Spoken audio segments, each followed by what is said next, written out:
Welcome back to Rules of Engagement, guys. I hope you enjoyed a section on battlecruiser usage in TVT. We're going to jump into a section about how to use mobility in PvP to give yourself a decisive advantage. So there's a couple important aspects you need to know when trying to use mobility in PvP. Well, one, you have to have a more mobile army. So that's the first step. And then once you have that step done, then you can use the mobility to make your bases invulnerable. And I'll show you how to do that. Then we're going to have to use that fact that our bases are invulnerable to attack greedily, and then you're going to use that greedy tech advantage. You try to utilize that to gain an economic or military advantage before your opponent catches up and finds a way to deal with your tech.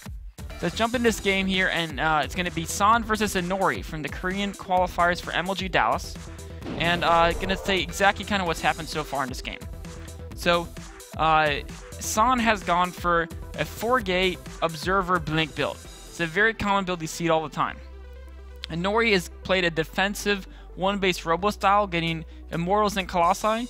You could potentially launch a 1-base Colossi all-in, although that will pretty much always lose to a base trade from the Blink player. Because the Blink Stalkers, as soon as he leaves, they can be in his base before he even gets halfway across the map, wreaking havoc in Inori's base. Meanwhile, while San still has a while before Inori can cross map and damage him. So from this position, Inori's going to be pretty much forced to stay defensive and just expand and try to rely on the fact that he has a better army composition as the game goes on for his advantage. That's his advantage, is he has a stronger army right now, you know, Colossi Immortals. San's advantage is he has that mobility. And this is a situation a lot of players get in where they have mobility, but mobility doesn't do anything unless you utilize that to gain further advantage. So the first step is he has to use his mobility to make his bases invulnerable. So we're going to take another look at a quick Sun Tzu quote here, which means you can be sure of succeeding in your attacks if you only attack places which are undefended. You can ensure the safety of your defense if you only hold positions that cannot be attacked. Hence, the general is skillful in attack whose opponent does not know what to defend, and he is skillful in defense whose opponent does not know what to attack. And the two important parts there are the bolded segments. And this is what you're going to use when you have mobility. If you can hold positions that cannot be attacked, then you don't have to worry about defense. And then, of course, if they don't know where to attack to do the most damage, or even to even launch an attack, then you're going to be skillful in defense. So let's jump into Entomb Valley, the map, real quick, and take a look at a couple positions you can do. So what we're going to take a look at is places, right now, if we're taking a look at from San's perspective, right? San has a base up here. This is his main base. And his opponent is going to be in the bottom, right? And his opponent is going to be down here. So now, what can San do to make it sure that his bases can't be attacked? What he can do is he can spread them out. Because if he takes a base down here, and then he also takes the base up here, all of a sudden, Inori can't attack any single one, because if Inori moves for, even if San's army is weaker, as long as it's faster and can evade Inori's army, if Inori tries to move up around here and attack this base, then all of a sudden San is just going to come around and attack his main with his army that's over here, right? You can just come in here. And what we're going to do is this will be killed, right? I mean, of course, San will lose this, and then, of course, this will die too. So all these bases will die. And now, who's left with the base? San is. San has 2 bases left. Inori has none. This means Inori can't move out and attack him, because the way he's positioned his bases makes him invulnerable from a large-scale move-out, because he can afford to sacrifice any one of his bases as long as he can ensure his counterattack will succeed. And of course, the only way Inori can deal with this is either stay defensive and keep expanding on his own, or try to get an army that's twice as strong as San, so he can leave enough to defend and he can have enough that can attack, and either one of those segments can defeat San's army. Because that's the odds of your opponent having an army twice as strong as you in Starcraft 2 are exceptionally low. They've gone that you probably already lost the game, so we don't have to worry about that one too much. You can basically assume your bases are invulnerable except against harass. But of course, if you jump back into the game, we're going to take a look at what San has here. And San is the player who actually has a bunch of Blink Stalkers over here. So anytime Inori tries to harass him, as long as San sees it coming, he can just segment off a small blink squad to deal with it. It's not a big problem. Inori will just be throwing units away. As we get into this game, let's see what San does. Is he's gonna do exactly what I talked about, how to make your bases invulnerable. He's gonna expand as far away from his main base to ensure victory in a base trade.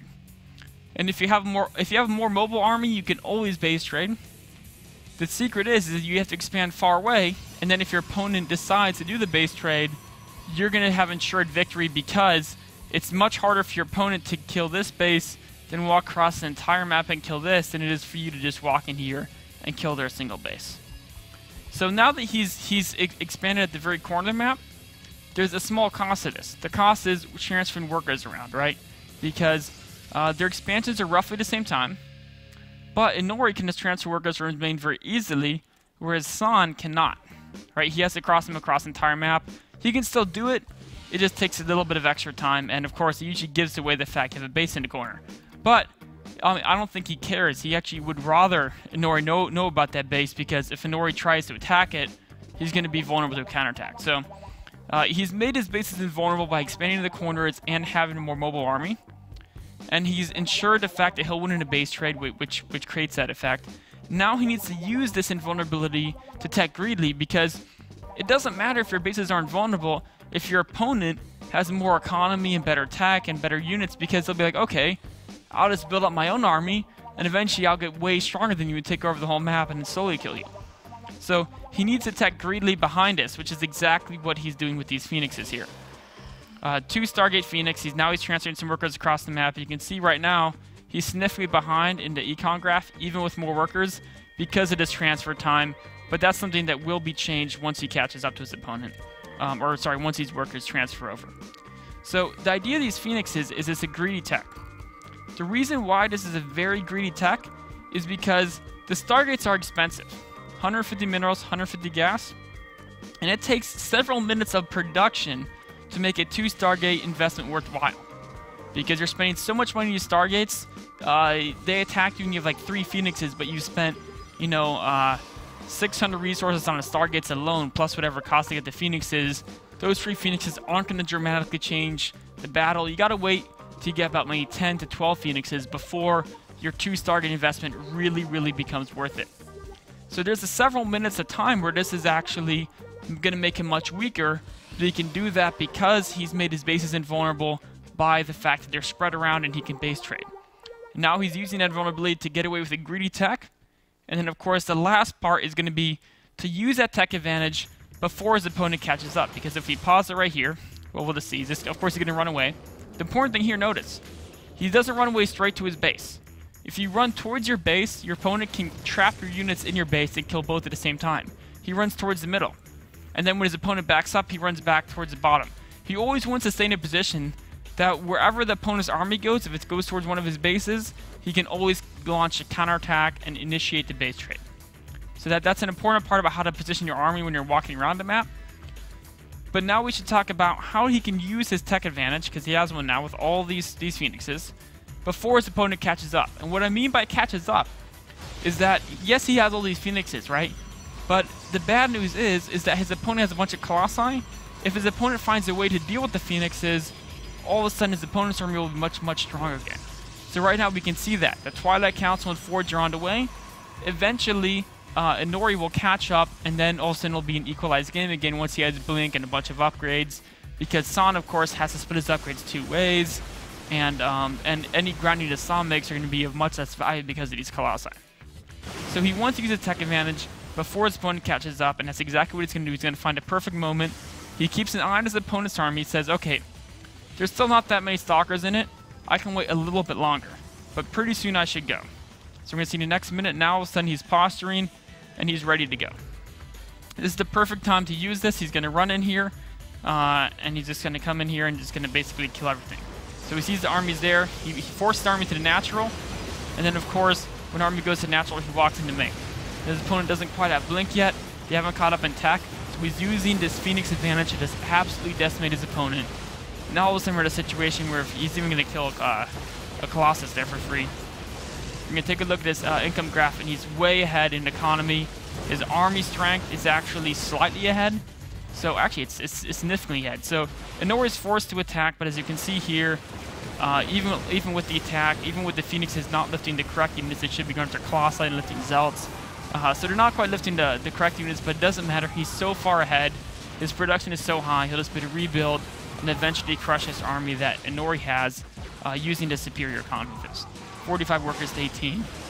Once he overruns this army, the game will be over. He'll take it because he used the mobility to gain advantage. Let's go into a quick recap again of how he did that.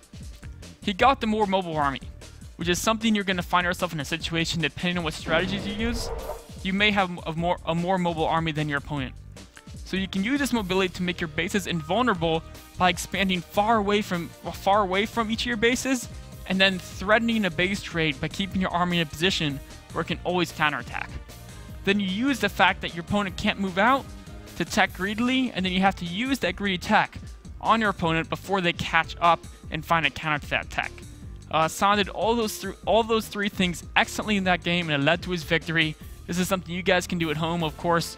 You won't play quite as well as San, but your opponents won't be quite as good as Inori either. I hope you enjoyed this segment. We're going to take a quick break and be right back with a Zerg vs. Terran replay.